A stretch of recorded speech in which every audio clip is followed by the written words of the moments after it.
마가복음 14장 17절에 31절입니다. 교독하시겠습니다. 저물매 그 12를 데리시고 가서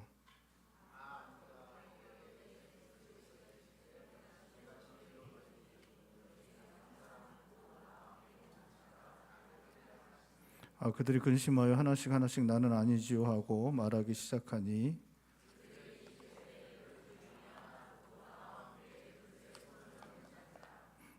인자는 자기에 대하여 기록된 대로 가거니와 인자를 파는 그 사람에게는 화가 있으리로다. 그 사람은 차라리 나지 아니하였더라면 자기에게 좋을 뻔하였느니라 하시니라.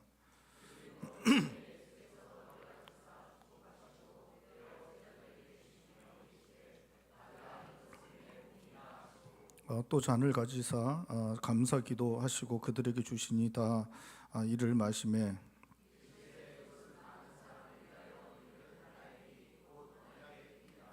진실로 너희에게 이르노니 내가 포도나무에서 난 것을 하나님 나라에서 새 것으로 마시는 날까지 다시 마시지 아니하리라 하시니라. 예수께서 제자들에게 이르시되 너희가 다 나를 버리리라. 이는 기록된 바 내가 목자를 치리니 양들이 흩어지리라 하였음이니라. 베드로가 여짜오되 다 버릴지라도 나는 그리하지 아니하겠나이다.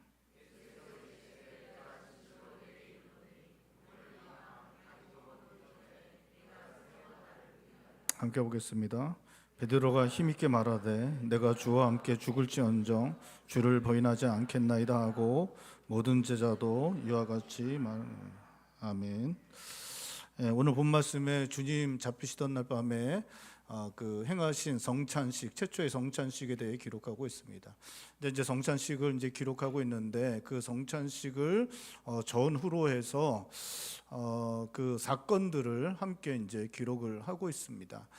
성찬식 전에 일어난 사건은 이제 17절부터 기록하고 있는데 예수님을 팔 제자에 대해서 그 예수님을 배신하고 팔 제자에 대해서 이제 기록을 하고 있습니다. 그리고 이제 성찬식 후에는 그 예수님을 부인하고 이렇게 또 예수님을 버리고 도망갈 제자들에 대해서 이렇게 기록하고 있습니다. 성찬식이 행해지고 있고 성찬식 전에는 예수님을 배신하여 팔 제자에 대해서, 그리고 성찬식 후에는 예수님을 부인하고 버리고 도망갈 제자들에 대해서 이렇게 기록을 하고 있는 것입니다. 예수님을 배신하여 팔 제자가 누구인가에 대해서는 마가가 10절 11절에 우리들에게 말해주고 있습니다. 우리 10절과 11절 말씀 한 목소리 읽겠습니다. 10절 11절입니다. 열둘 중에 하나인 가룟 유다가 예수를 넘겨주려고 대제사장들에게 가매 그들이 듣고 기뻐하여 돈을 주기로 약속하니 유다가 예수를 어떻게 넘겨줄까 하고 그 기회를 찾더라. 그 사람이 누구냐? 바로 가룟 유다라고 말하고 있습니다. 이 가룟이라는 말은 이제 그 지역 이름이고 유다가 이제 사람 이름입니다. 이 가룟 유다에 대해서 요한복음은 참 좋지 않은 사람이라고 악평을 하고 있습니다. 예수님이 마리아가 예수님께 향유를 부을 때 그게 이제 한 300데나리온 되고 그걸 팔아서 가난한 자들을 도와줄 수 있었겠다라고 이제 가룟 유다가 그런 이야기를 꺼내니까 요한은 그것이 그 사람이 돈에 대한 욕심 때문에 그랬다. 그는 도적이다라고 그렇게 이제 이야기를 하고 있습니다.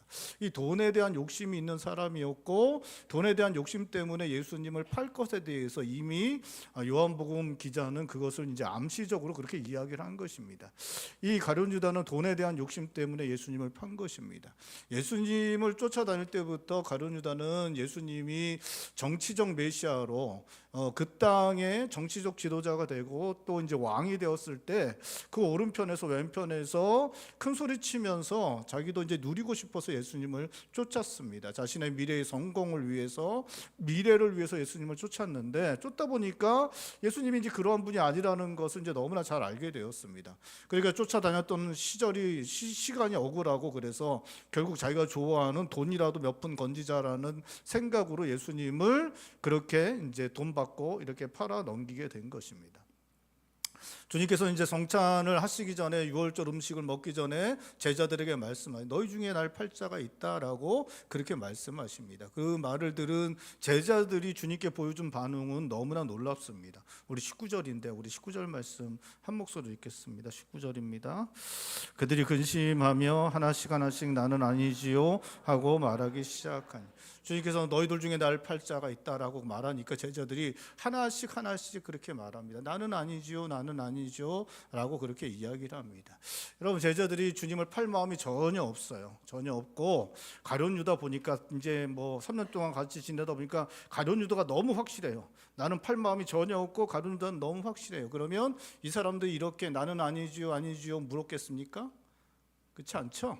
가룟 유다가 확실하기 때문에 나는 팔 마음이 없고 주님을 배신할 생각도 떠날 생각도 전혀 없었다면 나는 아니지요, 나는 아니지요 근심하면서 그렇게 묻지 않았을 것입니다. 이렇게 물은 이유는 단 한 가지죠. 그 마음속에 나도 주님을 떠날 수 있는 마음이 있었기 때문에 그렇습니다. 주님을 따를 때 자신의 미래 또 성공 이것들 바라보면서 주님을 따랐는데 따르다 보니까 주님이 좀 그런 것과는 거리가 먼 분인 것을 제자들도 이제 알게 된 것입니다. 그래서 주님을 이제 떠나야겠다라는 생각들을 제자들도 다 한 번씩은 마음을 먹었던 것입니다. 그렇기 때문에 제자들도 이렇게 묻고 있는 것이죠. 나는 아니죠, 나는 아니죠 라고 이렇게 묻고 있는 모습을 보여주고 있는 것입니다. 주님은 제자들의 마음을 잘 알고 있었습니다. 그래서 주님은 제자들이 당신을 충분히 떠날 수 있다는 것을 알고 있었어요. 그래서 제자들에게 이제 말씀하십니다. 너희가 이제 사람 대제사장들과 장로들이 사람을 보내 나를 잡으러 오게 될 때 내가 이제 그들과 이제 싸우지 않게 되면 너희들이 나를 버리고 도망갈 것이다. 주님은 27절에 말씀하시고 있습니다. 27절 말씀도 우리 한 목소리로 읽겠습니다. 27절입니다. 예수께서 제자들에게 이르시되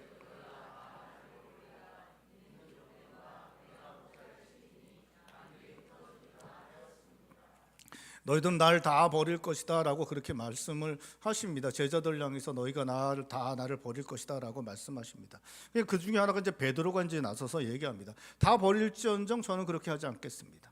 또 더 강력하게 얘기합니다. 죽을지언정 주님을 버리지 않을 것입니다 라고 그렇게 말씀드립니다. 주님 말씀하시죠. 닭 2번 울기 전에 너가 나 3번 부인할 것이다 그렇게 말씀하시지만 그 베드로는 주님을 향하여 나는 주님 버리지 않다, 죽을지언정 버리지 않을 것이다 라고 그렇게 말씀을 드리고 있고, 다른 제자들도 놀랍게 베드로와 같았다, 베드로도 다른 제자들도 베드로와 같은 마음이었다, 베드로처럼 그렇게 하겠다라고 이야기했다라고 31절은 말해주고 있습니다. 31절 말씀도 우리 한 목소리로 읽겠습니다. 31절입니다. 베드로가 힘있게 말하되 내가 주와 함께 죽을지언정 주를 부인하지 않겠나이다 하고 모든 제자도 이와 같이 말하니라. 그들은 결국은 다 주님을 버리고 도망가게 됩니다. 죽을지언정 주님을 버리지 않겠다라고 얘기했던 베드로는 주님 말씀하신 대로 닭 2번 울기 전에 여자 하인한테 두려워서 그렇게 주님을 부인하는 모습을 3번이나 보여주고 있습니다. 주님을 향하여 맹세하며 저주하며 주님을 부인하는 그런 모습을 복음서는 우리들에게 말해주고 있습니다. 예수님의 성찬식, 예수님이 성찬을 행하는 성찬식이 있고 그 성찬식을 전으로 해서 전에는 예수님을 팔아서 배신에 파는 제자의 모습이 나타나고 있고, 예수 성찬식을 행한 이후에는 예수님을 부인하고 버리고 도망가는 그런 제자들의 모습을 그리고 있는 것입니다. 그리고 그 가운데 예수님께서 행하신 성찬식이 그려지고 있습니다. 예수님께서는 그 유월절 음식을 먹으면서 떡을 가지시고 축복하시고 떼어주시면서 받으라 이것은 내 몸이니라 말씀하십니다. 유월절 먹었던 떡은 누룩 없는 떡이었는데 주님은 주님께서 주시는 누룩 없는 떡이 주님의 몸이라고 말씀하십니다. 누룩 없는 떡이 주님의 몸을 상징한다는 의미입니다. 주님은 제자들이 주님의 몸을 상징하는 떡을 먹음으로 주님의 몸이 십자가에 달려 죽었다가 사흘 만에 부활한 것, 주님께서 승천하셔서 하나님 우편에 계시지만 지금 여전히 우리와 함께 하는 것 기억하도록 하신 것입니다. 주님께서 다시 살아나신 것, 죽으셨다가 다시 살아나신 것, 그 죽으셨다 다시 살아나신 주님의 몸, 그 주님의 몸을, 주님의 몸이 다시 살아나신 것, 죽으셨다 다시 살아나신 것을 기억하도록 하기 위해 그 떡을 먹어야 된다, 나의 몸된 떡을 먹어야 된다 말씀하시며 그 떡을 제자들에게 나누어 주신 것입니다. 주님은 제자들에게 떡을 주신 후에 잔을 가지시고 감사 기도하시고 제자들에게 주시면서 24절에 이것은 많은 사람을 위하여 흘리는 나의 피 곧 언약의 피라고 하십니다. 주님이 주신 포도주는 주님의 피를 상징합니다. 주님께서는 우리의 죄를 대속하시기 위해 피를 흘려주셨습니다. 주님께서 피 흘리신 것은 생명을 주신 것입니다. 우리가 죄로 말미암아 영원한 죽음을 당하게 되었는데 우리를 죽음에서 살리시고 영원한 생명을 주시기 위해서 주님께서 대신 우리를 위해 십자가에서 피 흘리심으로 죽으신 것입니다. 성경에는 생명이 어디에 있냐? 피에 있다라고 그렇게 말씀하고 있습니다. 우리가 죄를 지으면 우리의 죄를 대신해서 어떠한 생명이 죽어져야 했습니다. 그 생명이 죽어져야만 우리의 죄가 사함을 받을 수 있습니다. 하나님께서 말씀하십니다. 너의 죄에 대한 대가는 무엇이냐? 죄에 대한 대가 하나님께서 정하신 것은 냉혹합니다. 바로 죽음입니다. 죽음만이 죄를 대신할 수 있다. 하나님께서 정하신 것입니다. 우리가 죄를 대신하려면 생명이 죽어야 그 죄가 사함을 받을 수 있는데 우리 주님께서 그 생명이 있는 피를 흘림으로 우리의 죄를 대신하신 것입니다. 우리 주님의 피는 하나님의 피입니다. 하나님 성자 하나님께서 온 우주보다 크신 성자 하나님께서 우리를 위하여 피를 흘림으로 죽으심으로 말미암아 온 인류의 죄를 대신하신 것입니다. 사단은 끊임없이 그것을 가지고 하나님 앞에 정당성을 제기합니다. 한 사람이 죽었는데 어떻게 한 사람의 죄를, 온 인류의 죄를 어떻게 한 사람이 죽었는데 온 인류의 죄를 사할 수 있느냐? 하나님께서 말씀하십니다. 성자 하나님이 죽었기 때문에 온 인류의 죄를 대신할 수 있다. 그렇게 말씀하시는 거죠.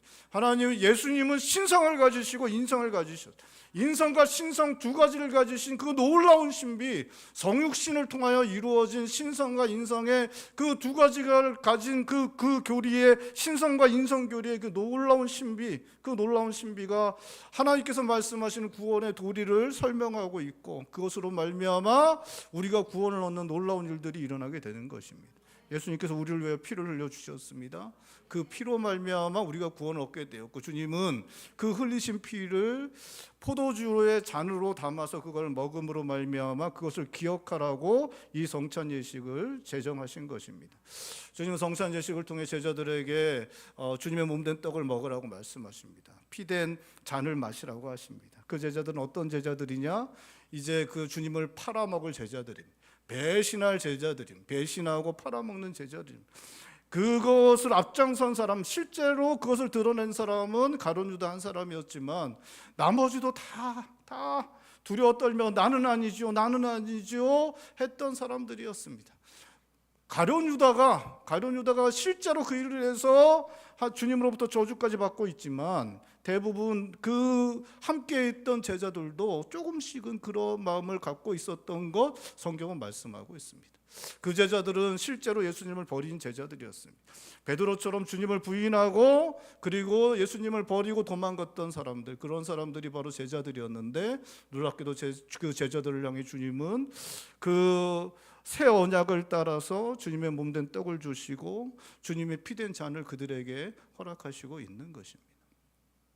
대제사장들, 장로들은 하나님께서 세우신 그 성직자들이었습니다. 이스라엘을 하나님께로 이끄는 사람들이었습니다. 그런데 그들이 한 것은 무엇이냐?